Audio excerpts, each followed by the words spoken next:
Dis-moi comment tu te comportes avec les animaux, je te dirai qui tu es vraiment. En tout cas, à l'heure où l'on se soucie de plus en plus de la planète et de ses occupants, animaux et plantes réunis, qui influence qui? Les animaux influencent-ils nos façons d'être avec les autres, ou bien alors est-ce que c'est nous qui influençons les animaux? Aujourd'hui, je vous propose en fait d'explorer notre approche des animaux dits dangereux. On nous dit qu'il y en a de plus en plus avec le réchauffement climatique, mais est-ce bien vrai, ou alors est-ce une histoire de rapport un peu manichéen avec la nature, avec la vie en général? Bref, la nature est-elle aussi dangereuse qu'on le croit? Réponse, exploration en tout cas. Eh bien, avec mes deux invités du jour, Laurent Bègue-Shankland. Bonjour Laurent. Bonjour. Ravi de vous recevoir. Vous êtes professeur de psychologie sociale à l'université Grenoble-Alpes. Vous êtes grenoblois en plus, je crois. De nature. Il en faut. Il en faut. Donne un peu de fraîcheur. Ici à Paris, vous êtes membre de l'Institut universitaire de France, chercheur. Vous dirigez aussi la Maison des sciences de l'homme Alpes au CNRS. Et vous avez donc publié ce magnifique ouvrage, en tout cas cette très belle couverture noire face aux animaux, nos émotions, nos préjugés, nos ambivalences chez Odile Jacob, où l'on voit un charmant toutou, alors que du côté de Nicolas Gilsoul, bonjour Nicolas. Bonjour Marion. Il y a une affreuse couverture avec une méduse, l'animal que je hais le plus au monde, je suis désolée, ça commence bien. Et en plus, il y a écrit Peur bête, c'est le titre de votre livre.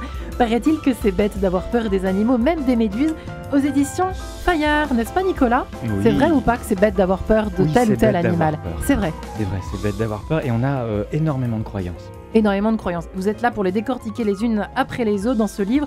Vous qui êtes, rappelons-le quand même, architecte, donc rien à voir, docteur en sciences, professeur, paysagiste. Alors vous êtes passionné évidemment par la nature, vous êtes déjà venu en parler plusieurs fois à ce micro dans cette émission Quête de sens. Vous intervenez régulièrement ici et là pour nous parler de cette délicate mais si magnifique cohabitation, cette espérance de cohabiter avec les animaux, la nature en général, nous aider à renouer aussi avec nos cinq sens, puisque l'observation, vous en parlez dans tous vos ouvrages, la capacité à se rebrancher avec la nature et ce qui nous entoure tout simplement. En tout cas, voilà cet ouvrage qui vient après plusieurs autres, donc Bêtes de ville qui avait été publié, ainsi que Chlorophylle et Bêtes de ville en 2022, et donc ces nouvelles Peur bête. Alors pourquoi parler de peur tout à coup? Qu'est-ce que ça vient faire là, Nicolas Gilsoul, dans la choucroute? Mais en fait, je me suis rendu compte d'une chose en travaillant sur les précédents livres. Je me suis rendu compte que quand j'en parlais, on me disait « Ah, c'est bien, le hérisson, c'est mignon, le chien », ce que vous venez de dire avec la couverture. C'est trop chouchou, on a envie de le bouffer ce chien. Voilà, c'est trop mignon, machin. Mais qu'est-ce qu'on fait avec… Et alors, je commençais à voir la liste des bad guys, la liste de ceux qu'il fallait abattre, les bêtes qui faisaient peur, en fait. Et je me suis dit, mais est-ce qu'elles sont réellement dangereuses ou est-ce qu'elles nous font juste peur parce qu'on les connaît mal, on connaît mal leur comportement, parce qu'elles sont étranges, parce qu'elles ont un corps bizarre, parce qu'elles crient, elles ont des griffes, bon, voilà. Et donc, je me suis fait une petite liste, une short list de petites horreurs, de monstres. J'ai quand même appris qu'il y avait des migales à Paris, donc quand j'ai vu ça, voilà. Il y a des migales à Paris, mais elles sont absolument pas dangereuses. Elles sont microscopiques, en plus, elles tiennent sur le bout de l'ongle. Mais il y en a au Jardin des Plantes, il y en a au Bois de Vincennes. Mais elles sont pas dangereuses? Elles font pas mal. Pour vous, non. Alors en fait, voilà, justement, et c'est ça où je me suis rendu compte que la plupart du temps, on avait des milliers de créatures qui nous effrayaient, qui nous faisaient très peur, mais dans la réalité, par exemple les araignées, il n'y a que 0,1% des 151 000 espèces d'araignées qu'on connaît qui ont un venin qui est dangereux pour nous. Donc en fait, très peu, c'est ça que vous voulez dire, c'est une infinité. Donc très peu. En fait, ce qui est vraiment dangereux, c'est leur pullulation et leur extinction. Et ça, c'est nous. Nous y voilà. Peut-être changer notre regard. On y vient. Laurent Bègue-Shankland. C'est grave, docteur, d'avoir peur. Déjà, effectivement, pour faire écho à ce qui a été dit à l'instant, concernant les peurs qui peuvent être inspirées par la létalité des espèces, par exemple, puisqu'il y a des comptages, je dirais, macabres qui existent et que je détaille un peu dans l'ouvrage. En réalité, effectivement, on évoquait tout à l'heure le requin qui, en fait, effectivement, nous fait très peur. Pourquoi? Parce que les médias, notamment les Dents de la Mer, nous ont présenté un requin. Les représentations générales. Voilà, c'est ça. Donc, effectivement, alors qu'il y a une dizaine de morts par an, à l'inverse, effectivement, le moustique est un peu un serial killer, puisqu'effectivement, on a là près d'1 million de morts par an qui sont imputables aux moustiques. Et la seconde espèce qui est la plus dangereuse pour l'humain, c'est l'humain. C'est l'humain? Voilà. Ouais, d'accord, je viens. Mais les méduses, c'est quand même super méchant. Probablement expliquez-moi comment on peut aimer une méduse. Moi, je comprends pas. C'est très élégant quand ça nage. Quand je vais à l'aquarium avec ma fille, on voit de charmantes méduses. Mais bon, elles sont dans leur aquarium. Bien... on est pour ou contre les aquariums, c'est pas le sujet d'aujourd'hui. En revanche, c'est vrai que c'est quand même déplaisant. Quand on sait que ça va faire mal, que ça pique, leur contact pique et brûle, etc. Le requin, bon, déjà pour le côtoyer, il faut se lever de bon matin. Sauf à la Réunion, comme vous le disiez tout à l'heure, Laurent, mais avouez que les méduses, on en a de plus en plus. Elles pullulent partout, en plus, Alors, Nicolas. On est d'accord avec ça. Ça, on est tout à fait d'accord. Et il y a 8 raisons pour lesquelles elles pullulent, et les 8 raisons, c'est nous. On est bien d'accord. Je reviens pas dessus, mais c'est vrai qu'on est d'accord là-dessus. Alors, pour l'étrangeté de la méduse, parce que c'est vrai qu'on on a beaucoup plus de facilité à se projeter, et ça c'est marrant même au niveau de l'écriture du bouquin, ça a été une difficulté pour moi à un moment donné, d'arriver à entretenir ou à décrire des animaux dans lesquels on peut difficilement se projeter. C'est-à-dire on peut beaucoup plus facilement se projeter dans un joli chien, un joli chat, un ours, tu disais dans ton bouquin, que dans une méduse ou un truc qui n'a pas de cerveau, qui a un corps constitué à 97% d'eau, qui flotte et qui se laisse dériver, qui a des bras de bouche, parce que ça s'appelle comme ça, les bras buccaux, des bras qui lui sortent de la bouche pour lui permettre de ramener les trucs. C'est vrai que c'est très étrange. Et en fait, c'est cette étrangeté qui nous surprend et sur lequel on projette tout un tas de choses, parce que le renard n'est pas plus espiègle que le merle est moqueur. D'accord ? Et la méduse n'est pas plus dangereuse, enfin n'a pas plus agressive que ce qu'on pourrait imaginer. En réalité, elle se laisse flotter, la méduse. C'est-à-dire qu'elle dérive, c'est l'animal du lâcher-prise. Elle dérive. Donc si vous êtes dans son champ... Je vous remercie, ça commence bien, punaise. Donc si vous êtes dans son champ de tir, forcément, vous allez la côtoyer, et quand on la caresse ou quand on la touche, à ce moment-là, chacune de ces tentacules possède des milliers, des millions de petits harpons, qui tirent des petits harpons à 300 000 mètres par seconde, donc à une vitesse incroyable, et qui auxquels chacun sont accrochés des petits sacs avec un venin. Et donc c'est là où est le problème. Mais le venin, encore une fois, et ça c'est bien en termes de définition, c'est pas parce qu'une espèce est venimeuse qu'elle est mortelle pour nous. Et oui, voilà. La musaraigne est venimeuse. Bon, ça ne nous empêche pas de la trouver sympatoche. Oui. Ça commence bien. Bon, à part de nous dire que la cigale, la fourmi n'est pas prêteuse.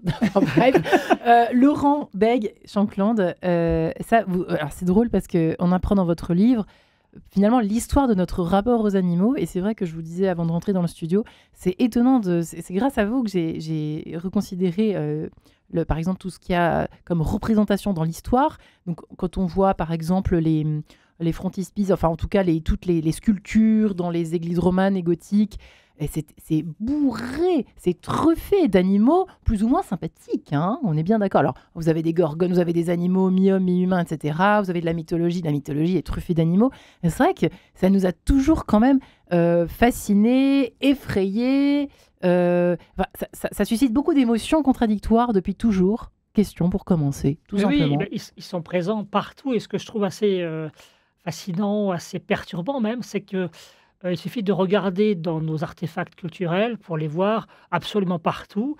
Justement, j'évoque l'expérience de prendre un livre de Buffon, qui est effectivement un naturaliste classique, hein, qui véritablement a fait avancer la description du monde animal, et par des gravures absolument fabuleuses. Eh bien, si vous prenez son livre, eh bien, vous aurez bien sûr dans l'ouvrage des images d'animaux, mais surtout dans les collections, vous avez également parfois, je dirais, le livre lui-même qui finalement est constitué d'animal. Là, par exemple, le velin, effectivement, donc la couverture, les cols. En fait, les animaux sont partout, à tous les niveaux.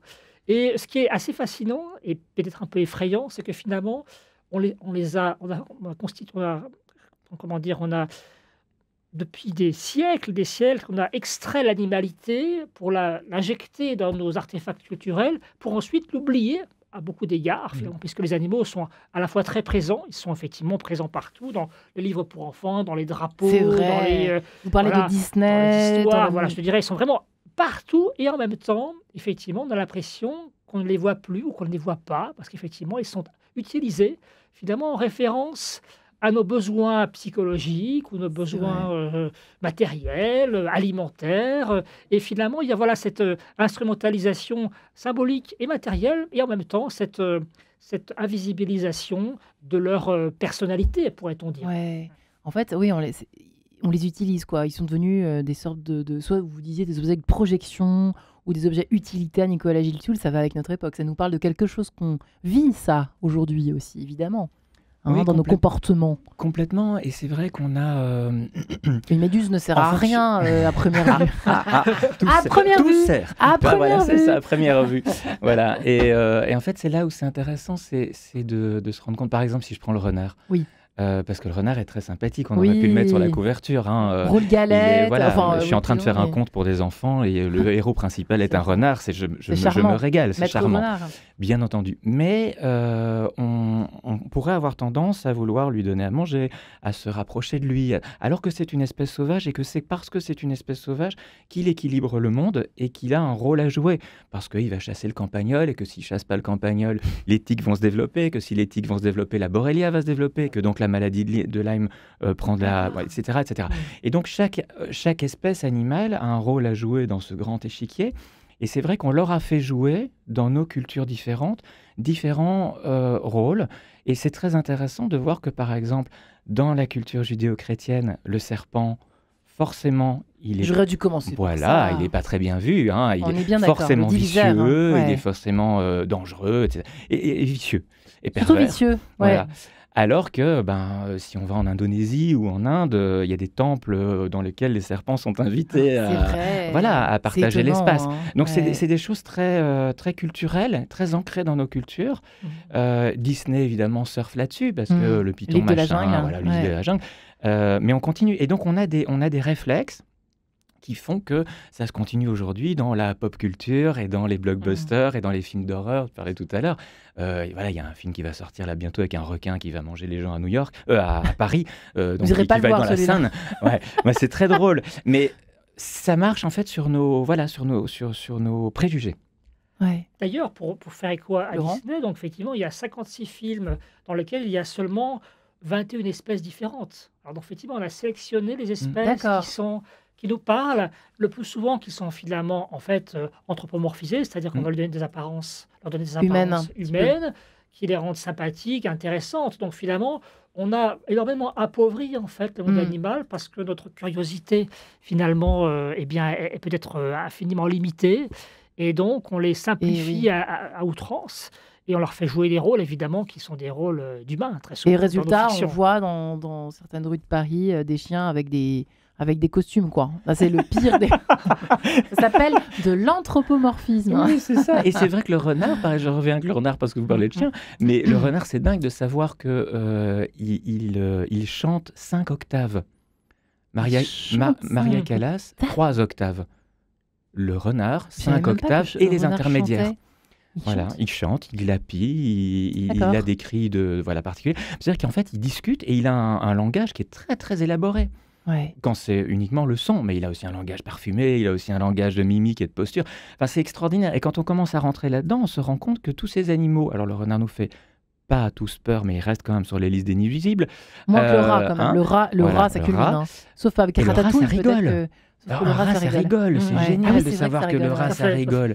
Et que le rat, en se frottant contre les parois, cartographie le labyrinthe dans lequel il est par la caresse sur sa peau. Il y a des choses qui sont magnifiques. Je disais tout à l'heure, les mouches, je viens d'apprendre ça, ça me passionne, les mouches ont peur de la mort. Elles n'ont pas peur d'être contaminées par les pathologies qui pourraient se développer des cadavres de leurs voisines. Elles ont peur de la mort. C'est-à-dire que quand même on change en laboratoire, on enlève les mouches au bout d'un certain nombre de temps qui sont mortes pour pas qu'il y ait de pathologie qui se développe dessus. Celles qui sont en contact avec leurs congénères mortes vont avoir un taux de stress qui augmente et donc un taux de graisse qui diminue. Pardonnez-moi, mais tous les insectes n'ont pas ça? Alors maintenant, on commence à se poser la question. On sait que le bourdon peut avoir un stress post-traumatique. C'est quand même assez hallucinant. Ça pose plein de questions sur notre façon d'envisager le monde. Ouais. Mais ça vous étonne, Laurent?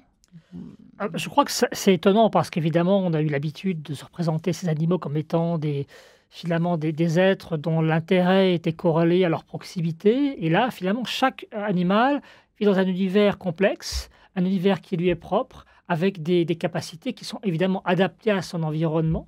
Certains parlent d'Umwelt, effectivement, cet environnement qui accueille finalement les animaux, qui est, je dirais, riche de stimulation et d'accueil justement de leurs besoins et de leur fonctionnement interne. Et je crois que ce qui est le problème de l'humain, c'est justement qu'il rapproche, qu'il ramène finalement tous les animaux à ses propres connaissances qui sont très limitées.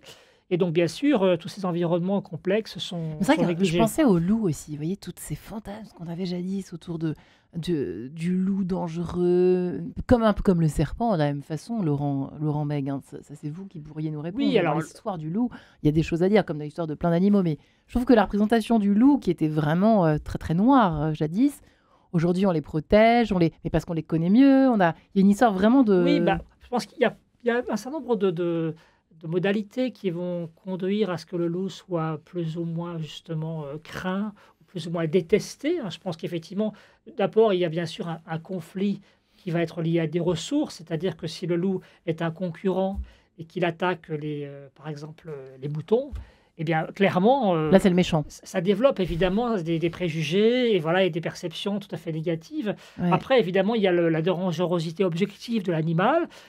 Expérience personnelle, par exemple, j'ai l'habitude de courir à toutes les heures, d'ailleurs, en forêt, en fin de journée, parfois de nuit.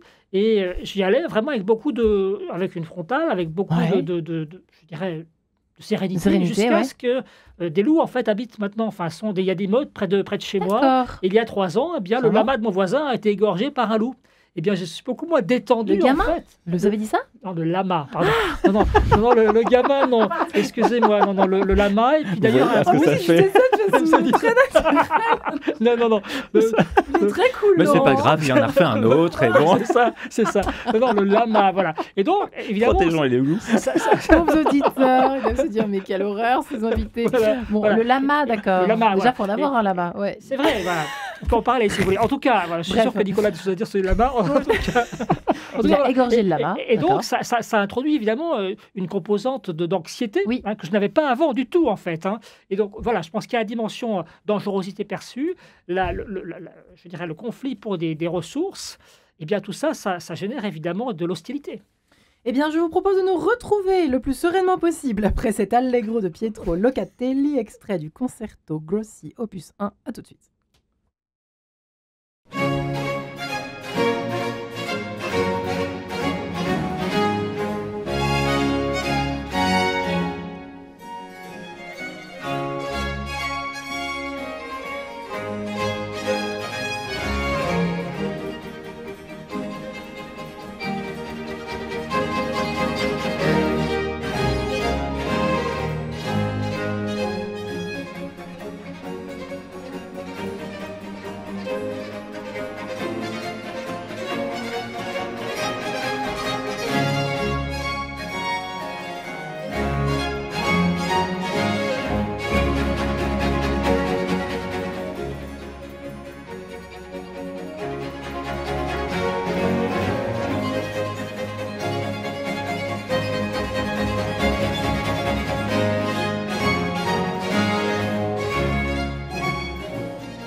Pour ce concerto 9 à quattro en ré majeur, extrait de cet allegro signé Pietro Locatelli sur Radio Notre-Dame et RCF, à l'heure où nous nous posons cette question. La nature est-elle aussi dangereuse qu'on se l'imagine, qu'on le croit, etc. En tout cas qu'on la fantasme, cette nature. Laurent Beck-Shankland est là pour explorer ce sujet délicat face aux animaux, nos émotions, nos préjugés, nos ambivalences. Son dernier ouvrage chez Odile Jacob, et puis Nicolas Gilsoul, qui est architecte paysagiste et qui vient de publier Peur, bête au pluriel aux éditions Fayard. Alors c'est drôle parce que je refeuillette là pendant la pause votre livre et là je tombe sur quoi? Encore sur mes méduses. Dans ma quête de connaissances après avoir frôlé, observé, évité des méduses de toutes les tailles et de toutes les couleurs, j'ai pris contact avec Jacqueline Goy. Ça a changé votre vie, ça? Bah, écoutez, en fait, ce qui est extraordinaire, c'est que effectivement, cette bestiole, quand on la voit nager dans un aquarium, on a une distance. Quand on nage avec elle, ça devient autre chose. D'accord. Et c'est un être avec lequel on peut faire un pas de deux. Si elles Incroyable, sont pas, si elles pullulent pas, on peut Ouais. faire un pas de deux. Donc on comprend que en fait, elle se laisse porter par les courants. Donc il suffit d'un petit peu comprendre les mouvements qu'on peut faire pour éviter ces tentacules. Et ça devient très très intéressant parce que c'est un être extrêmement autre, extrêmement différent de nous, différent de ce qu'on connaît. Un être qui n'a pas de cerveau, un être pas tel qu'on l'entend, un être qui est rempli de collagène qui est le même que le nôtre, de collagène, un être qui, chez les cuboméduses, les méduses qui ont une espèce de tête un peu comme un cube, qui ont des yeux. Et quand on regarde à l'intérieur de cette méduse et qu'on sort l'œil pour regarder comment ça marche, on se rend compte que cet œil a une cornée et fonctionne exactement comme le nôtre. Qu'à l'intérieur de cette méduse, pour s'orienter, pour se guider dans l'espace, savoir si elle est en haut, en bas, plus à gauche, plus à droite, elle a un statolite, c'est une pierre de la stabilité, quelque chose qui va lui permettre de se diriger dans l'espace. Enfin voilà, il y a des choses incroyables. La nature est incroyable. C'est fascinant. Et à partir du moment où l'animal devient fascinant, où la créature devient On fascinante, finit par l'aimer. on finit par en tout cas la respecter. Ouais, la respecter Je ne sais déjà. pas s'il l'aimait, mais en tout cas la respecter, parce qu'elle devient, c'est une créature fabuleuse. Et Voilà. alors, les araignées, c'est pareil, vous avez fait une rencontre incroyable au Musée de l'Homme, c'est ça? Alors oui, au Histoire musée naturelle. de l'histoire naturelle, avec Christine Rallard, qui est la Spider-Woman, comme on Ouais. l'appelle dans le milieu, et qui m'a... Alors, elle ne parle pas d'atelier ni de laboratoire, elle parle de son antre. Déjà, on est dans un certain état d'esprit. Et puis au plafond, il y a des fils d'araignées qui pendouillent. Et elle m'a raconté des trucs incroyables. Et c'est elle qui m'a fait découvrir qu'on avait donc une petite mygale C'est ça. à Paris, donc au Jardin des Plantes ou au Bois de Vincennes notamment. Et c'est très intéressant parce que je lui avais apporté un petit jouet, une petite représentation de mygale en plastique qui était très bien faite. Les Allemands sont super forts pour faire les animaux en plastique. Et donc j'avais dit, est-ce que c'est intéressant ce truc-là? Alors, c'est une araignée particulière. Et puis elle me dit, oui, mais en fait, les chélicères, donc ces espèces de dents, la mâchoire, est en fait une mâchoire de mygale et pas d'araignée loup. Ça, c'était une araignée loup. Et j'ai dit, pourquoi est-ce qu'ils ont bougé ça? Parce que ça fait plus peur.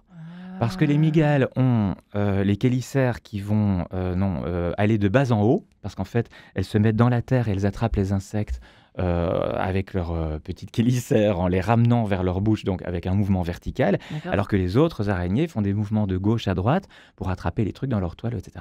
Et donc c'est intéressant parce que ça veut dire que même dans le jouet pour l'enfant, on a Faut que ça fasse déjà... peur. Il faut que ça fasse peur, et pour que ça fasse encore plus peur, déjà on prend une araignée loup parce qu'elle est effrayante, Ouais. mais parce qu'elle a les pattes machin poilues, mais on lui met des chélicères de mygale parce que la mygale est l'araignée qui fait le plus peur. Ouais. Alors c'est vrai que Laurent, on discutait juste avant de l'araignée qui vient nous visiter dans notre chambre, par exemple, dans notre salon, le long du canapé qui remonte, et on n'a qu'une envie, c'est de prendre sa pantoufle et de l'écraser. Mais ça, c'est naturel, comme on peut... C'est Vous croyez que- naturel. Enfin, je sais pas en tout cas, il y a des peurs et des anxiétés qui ont été transmises évidemment par des représentations qui sont souvent complètement erronées en fait des animaux et de leur dangerosité. D'ailleurs, j'ai une expérience personnelle, mais effectivement, l'une de mes filles avait peur des petites araignées et je lui ai un jour, j'ai dit écoute, je la prends, regarde, je la mets dans ma bouche. Je me suis mis dans ma bouche, Vous faites fermé ça, la vous? bouche, je l'ai ressortie, je l'ai reposée. Non. Et je lui ai dit, c'est tout à fait inoffensif. tu peux Laurent, vous êtes complètement- incroyable, vous mettez des araignées dans votre bouche, vous? Oui, enfin, ça m'arrive pas souvent, c'est juste, voilà, mais ça m'est arrivé une fois, voilà. Et ça les a marqués à vie, bien sûr, parce que je me suis rendu compte qu'en fait, c'était absolument idiot d'hurler Et ça a pour une marché. petite araignée. Et ça a marché, bien sûr, bien sûr. J'ai eu une maladie après, non, je plaisante. Ah, Oui, c'est ça. Après, c'est ça. C'est la question de la connaissance. Voilà. Faut vraiment connaître, en fait. Il faut connaître parce qu'on parle de la veuve noire qui est la terrible. En fait, il y en a 30 espèces de veuves noires différentes. Il n'y en a qu'une qui est véritablement mortelle pour nous. Et encore dans certains cas. C'est-à-dire qu'il faut se faire piquer au milieu de la jungle, pas avoir un centre de santé dans les 30 minutes, pas avoir de problème cardiaque. Voilà. Il y a tout un tas de paramètres qui font que ça devient... En fait, est-ce qu'il y a... c'est intéressant, on parle de létalité, on en parlait tout à l'heure. Il y a combien d'espèces vraiment létales? Il y en a des tonnes. Parce qu'on ne pourrait pas les nommer. Ou au contraire, on pourrait... Si, on sait par exemple que, donc, je vous disais tout à l'heure, il y a 0,1% des 51 000 espèces de machin. Voilà. Et chez les serpents, j'avais les chiffres, mais il y en a 6 dont le venin sur je ne sais plus combien de milliers d'espèces de serpents qui existent. Il n'y en a que 6 dont le venin est potentiellement mortel. Et potentiellement mortel. Parce que si vous êtes costaud, si vous êtes en bonne forme, si vous vous faites traiter dans les 30 minutes, voilà, vous pouvez vous en sortir de la même façon que les méduses. Il n'y en a pas énormément qui sont réellement mortelles. Si vous avez... Alors après ça, vous pouvez vous faire piquer par une abeille et mourir parce que vous avez un choc anaphylactique parce que vous êtes... Voilà, bon. Mais quelqu'un qui n'est pas allergique à ces venins-là peut surmonter beaucoup de... Mais ça, c'est vrai qu'on dit le contraire souvent. Quand on voit aux infos, il est mort, je ne sais plus, à un moment donné, il y avait des méduses boîtes, je crois, je ne sais plus, en Malaisie, qui avaient tué plusieurs personnes comme ça, alors, en particulier des enfants sur le coup. Maintenant, une autre personne aurait pu ne pas en mourir. En fait, c'est ça que vous êtes en train de nous dire, finalement. Oui, et je pense que la cigarette ou la route tue beaucoup plus que la méduse boîte. Mais voilà.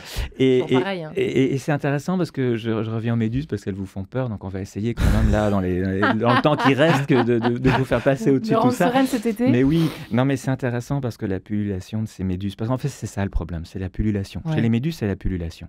C'est-à-dire qu'avant, on avait des années à méduses et des années sans méduses. On avait fait même un film, l'année des méduses. Maintenant, c'est tous les ans, on a des méduses. Et en fait, on a des méduses pourquoi ? Parce que on a mis des engrais sur les champs qui vont dans la terre, qui retournent dans les fleuves, qui se terminent dans la mer, qui augmentent le phytoplancton, qui nourrissent les méduses. Ça, c'est une des raisons. Deuxième raison, on jette nos plastiques et nos machins un peu partout. Et donc, ça fait des petits radeaux sur lesquels les polypes des méduses s'installent et elles traversent le monde comme ça. Et donc, on a des méduses qui arrivent aujourd'hui chez nous qu'on n'aurait absolument pas dû avoir. Par exemple, on fait des stations pétrolières, on fait des aménagements côtiers sur lesquels les polypes des méduses s'installent et se développent.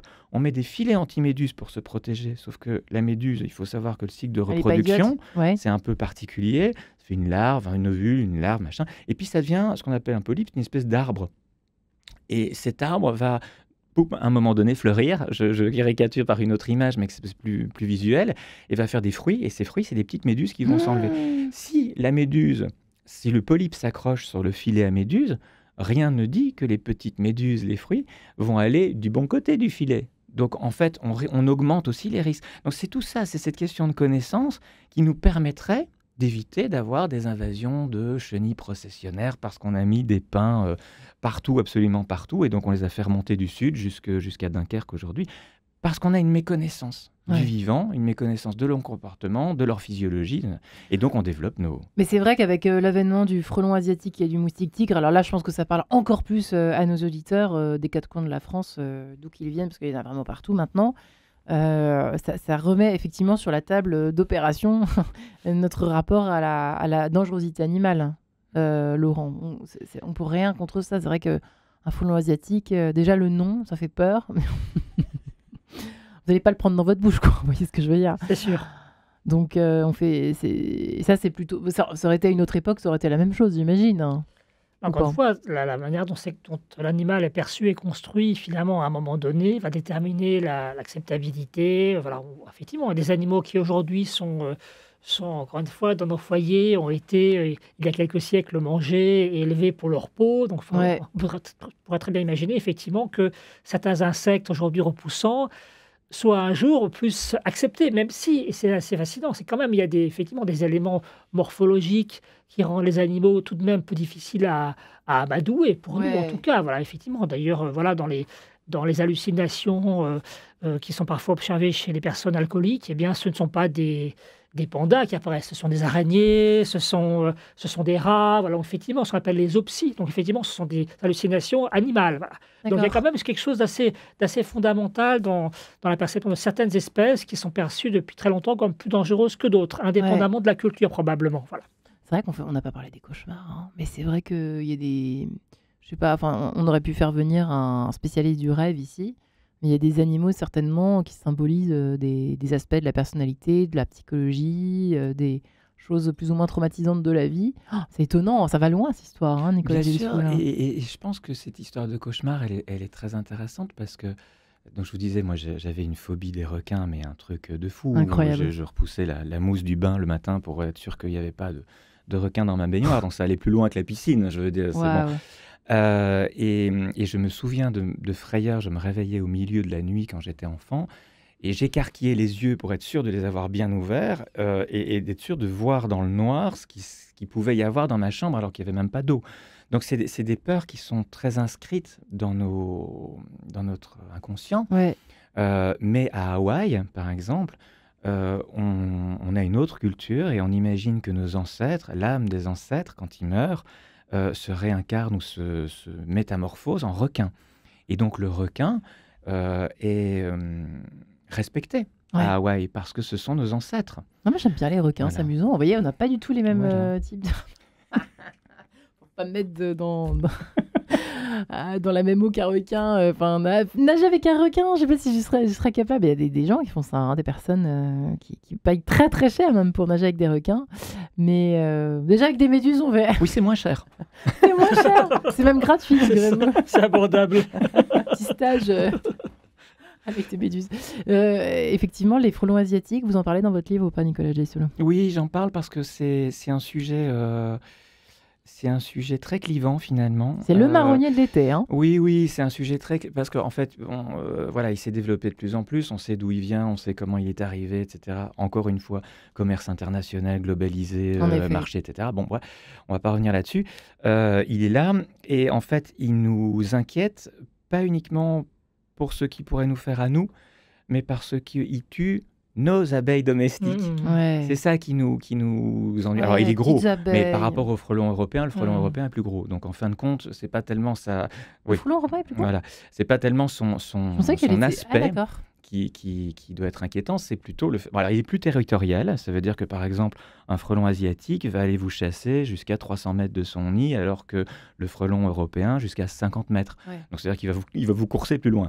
Mais non, c'est un vrai problème. Ça, et les gens dont on a parlé tout à l'heure qui ont des problèmes de choc anaphylactique, voilà, et qui ont ça, c'est très embêtant. Mais il attaque nos abeilles domestiques. Pourquoi? Parce qu'en fait, c'est un opportuniste. Et c'est pour ça qu'il s'est bien installé et qu'il s'est développé. C'est un opportuniste. C'est-à-dire que c'est un animal qui va trouver à un endroit énormément de proies rassemblées au même endroit. Donc, il va faire un carton. Et donc, il va chercher la ruche.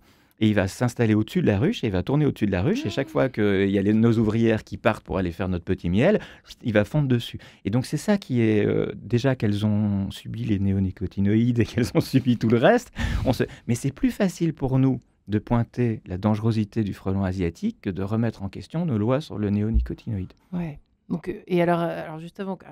musique d'abord, s'il vous plaît, maestro, sur un volcan de la Maison Tellier. À tout de suite.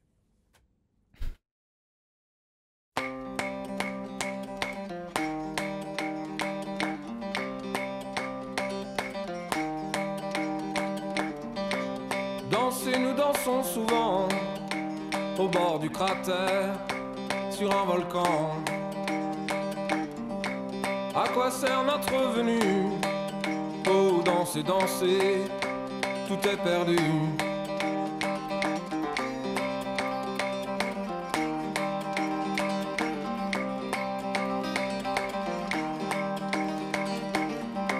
Secouez, secouez-moi tout ça.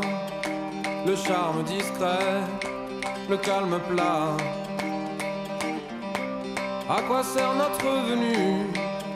Oh, danser, danser, tout est perdu. Dansez, le tigre a faim. Dansez, vous n'avez plus rien. Danser, petit bout de chair, danser au bord du cratère.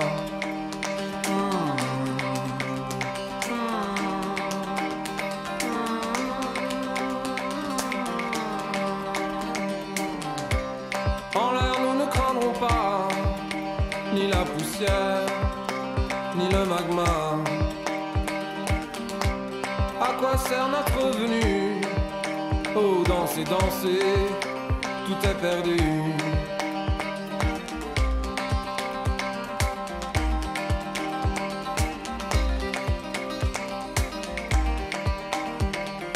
Danser, le tigre a faim. Danser, vous n'avez plus rien. Danser, petit bout de chair. Danser au bord du cratère.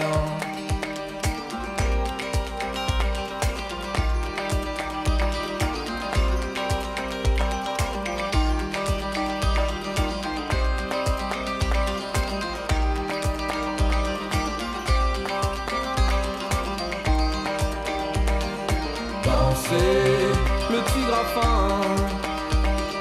Danser, vous n'avez plus rien.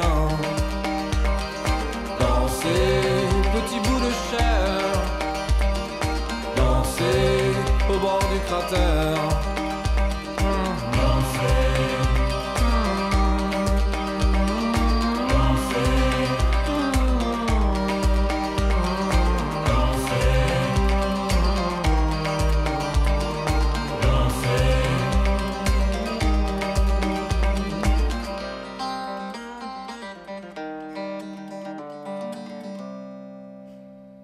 Sur un volcan, sur Radio Notre-Dame et RCF, alors nous parlons de la dangerosité apparente de la nature. Enfin, parfois, en tout cas, elle peut nous menacer, mais c'est si on l'attaque et si on se montre menaçant pour elle. En fait, c'est un peu ça qu'on peut comprendre. Mais il faut surtout la connaître et la découvrir d'un peu plus près pour peut-être, ça serait bien que, effectivement, les enjeux, les personnes qui décident de mettre des pièges à rats, si j'ai bien compris Nicolas Gilsoul, n'est-ce pas? Des pièges à souris, des pièges à méduses, des pièges à moustiques tigres. Regarde un peu plus loin et surtout prennent un peu de hauteur pour comprendre à quel point ça peut malheureusement impacter une série d'autres insectes, d'autres animaux. Laurent Bègue-Shankland est avec nous, professeur de psychologie sociale et qui vient d'écrire Face aux animaux, qui a écrit récemment chez Odile Jacob Face aux animaux, nos émotions, nos préjugés et nos ambivalences. Nicolas Gilsoul, architecte paysagiste, qui vient de publier de son côté Peur, bêtes chez Fayard. C'est très intéressant, Nicolas et Laurent Bègue, effectivement, Shankland, ces représentations que nous faisons, c'est drôle parce que pourtant on pourrait dire la recherche avance, on a plein d'outils pour comprendre et on devient idiot en fait, on ne devient pas plus intelligent de nos façons de faire visiblement si l'on croit, si l'on entend ce que nous raconte Nicolas Gilsoul sur les fameux pièges à rats ou pièges à pièges à rats, c'est ça? Oui, ou chasser les putois. Chasser les putois, voilà. etc. sans comprendre que derrière, on va chasser toute une série d'animaux qui ne sont pas du tout nuisibles, enfin voilà, dont on ne veut pas se débarrasser, mais pourtant... Voilà, et c'est quand même... ça dit aussi quelque chose de notre époque, mais c'était paradoxal en fait, parce que pourtant on en sait des choses, on a des livres qui sortent, on a des recherches qui avancent. Comment se fait-il qu'on soit borné? Pourquoi est-ce qu'il y aurait des conséquences directes de la connaissance sur les pratiques? En réalité, le plus souvent, la connaissance n'a pas de conséquences directes sur les pratiques, seulement sur certaines peut-être, bien sûr, mais... Par exemple, il y a 2 ou 3 ans, je crois, l'un des frères Bouglione a abandonné le cirque. Donc, il avait un grand cirque, etc. Il a décidé d'arrêter le cirque, un grand circassien, parce qu'il considérait que les animaux n'étaient pas aussi bien traités qu'ils devaient l'être. Donc, il y avait une maltraitance qui était liée effectivement à la vie du cirque, en fait. Simplement, pour dompter des animaux, il faut utiliser des chocs électriques, il faut utiliser des coups. Enfin bon, il y a des modalités qui sont finalement assez problématiques. Et donc, il explique dans un de ses livres, oui, je croyais que, par exemple, le dandinnement de l'éléphant qui se balance d'un côté de l'autre, c'était une preuve de décontraction. Alors, en fait, effectivement, il a découvert que c'était le stress. Voilà. Donc, finalement, pourtant, il avait un contact quotidien avec les éléphants. Il a découvert un jour qu'en fait, ce qu'il pensait être inoffensif était une preuve de stress. Donc, je pense qu'effectivement, on peut avoir un rapport, dès qu'on a un rapport instrumental aux animaux, peut-être que leur bien-être n'est pas la priorité Donc, on va chercher à les faire vivre et survivre, puisqu'évidemment, ils sont le gagne-pain. Ouais. Et aller plus loin, ça demande quand même une curiosité, qu'a le scientifique, bien sûr. Mais le scientifique peut avoir une curiosité qui peut ne pas forcément se répercuter sur le rapport qu'il a avec les autres. Voilà. Si l'intérêt est malmené, effectivement, si l'intérêt économique et autres. Nicolas Gilsoul, du coup, j'en ai perdu ma question. Mais c'est vrai que quand vous racontez effectivement... non, ça c'est votre magnifique livre avec le beau toutou.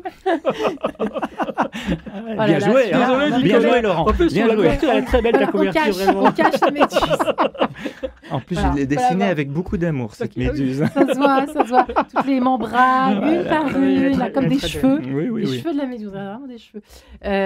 Effectivement, on parlait tout à l'heure de la peur bleue du requin que fut la vôtre et la peur du crocodile. Et je me disais, mais au fond, pourquoi? Mais c'est parce qu'en fait, c'est la peur ultime qu'il nous avale, hein, c'est ça?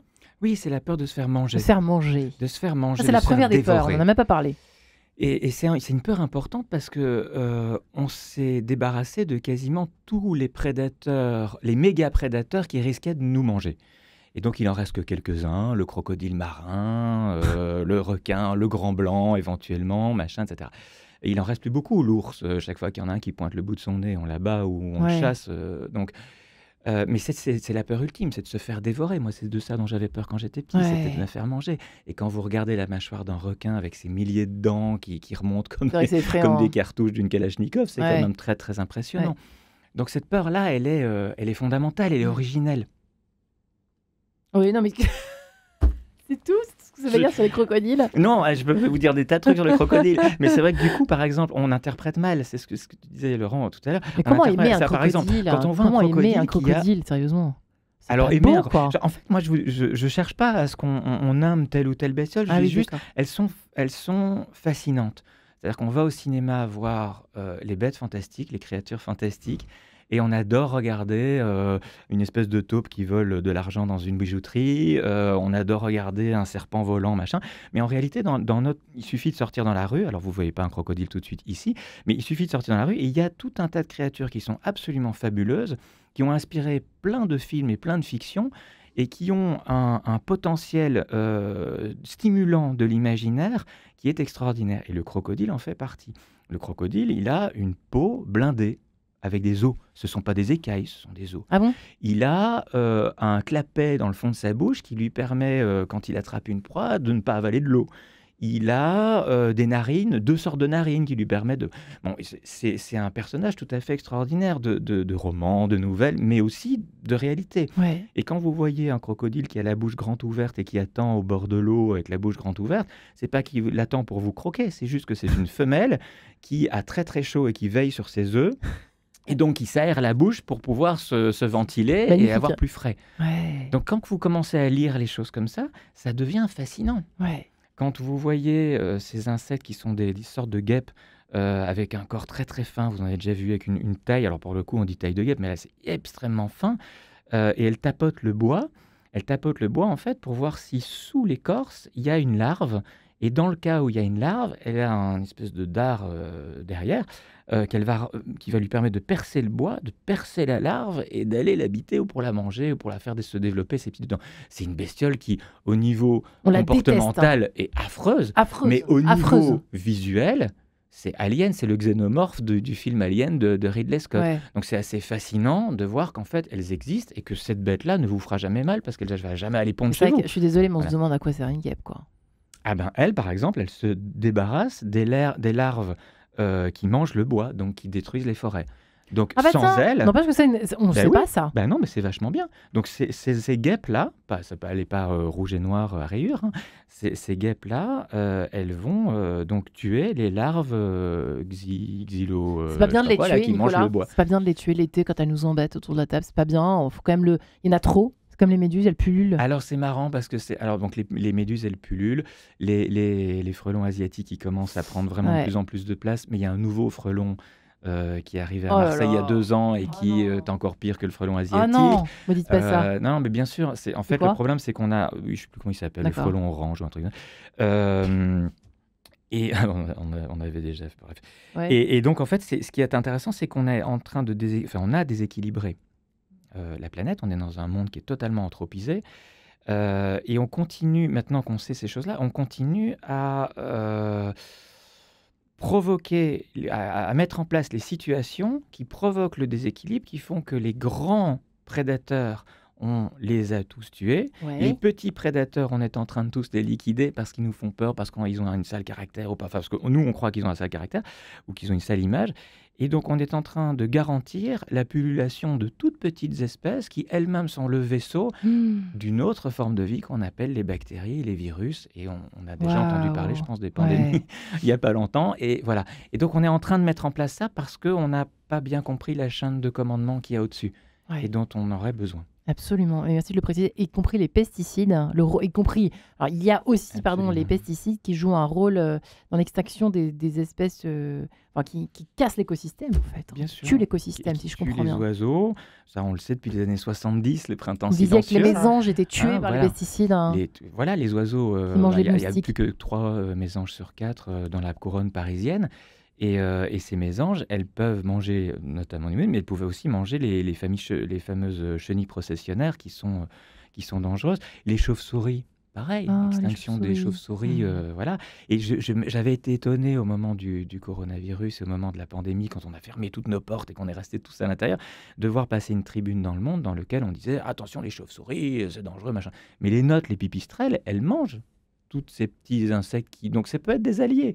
Donc en fait tout ça c'est une question de connaissance. C'est pas dangereux les chauves-souris ici ? Ça dépend lesquels. Dangereux pour qui ? On n'est pas des chauves-souris, on n'est pas des insectes. Enfin voilà, ça dépend pour qui. Mais les fameux vampires dont tout le monde fantasme, il n'y a que 3 espèces et elles sont en Amérique centrale, elles sont pas du tout ici. Donc je suis même pas sûr qu'elles sont vraiment vampires avec nous. Non. Pas avec nous, mais elles boivent du sang. C'est-à-dire qu'elles ont des petites incisives qui tailladent. Alors en plus elles avancent sur les pattes, mais elles ont des petites incisives qui tailladent les jugulaires des gros bovins et elles boivent elles lapent le sang et elles peuvent transporter la rage, mais là-bas, pas chez nous. Pas chez nous. Voilà. Donc tout ça, c'est une question. En fait, et on a tendance à faire un amalgame total de tout ça en se disant le renard apporte la rage. Non, c'est éradiqué depuis les années 80 en Europe.